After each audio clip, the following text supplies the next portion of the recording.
মদিনাতে আমরা একদিনে তিনটা জায়গায় গিয়েছি, যার মধ্যে ছিল খেজুর বাগান, উহুদ পাহাড় আর মসজিদে কেবলাতাইন।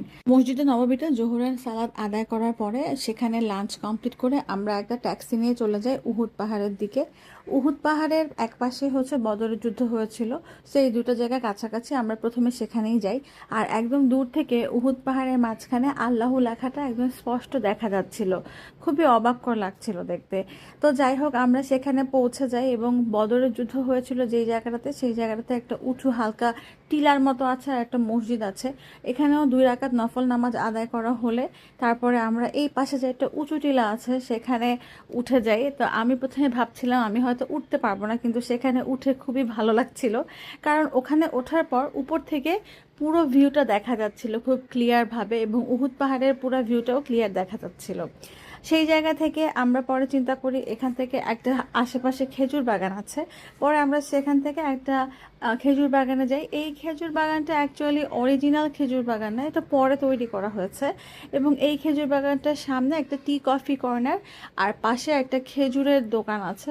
বেসিক্যালি ওখানে অনেক রকমের খেজুর, চকলেট এবং গিফট বক্স এই টাইপের অনেক কিছু পাওয়া যায়। তো আমরা এর বাগানের ভেতর ঘোরাঘুরি করে তারপরে বাহিরে যে ওই দোকানটাও ঘুরে দেখলাম। বেশ ভালোই লাগছিল সেখানে দেখতে, কারণ এখানে অনেক ভ্যারাইটিস জিনিসপত্র পাওয়া যায়।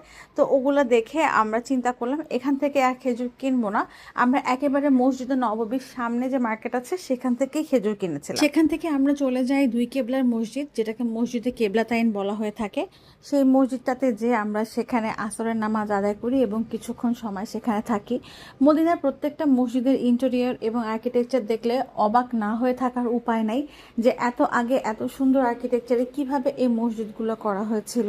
যাই হোক, সেখানে দুই কেবলার জায়গাগুলোও দেখলাম এবং সেগুলো দেখে আমরা সেখানে নামাজ আদায় করে সেখান থেকে আমরা আবার ফেরত চলে গেলাম মসজিদে নববীতে, এবং সেখানে আমাদের রাতের সালাদগুলো আদায় করে একেবারে ডিনার করে তারপরে আমরা আমাদের হোটেলে ফেরত যাই। এই ছিল আমাদের মদিনায় একদিনে 3 জায়গা ঘুরে দেখার এক্সপিরিয়েন্স।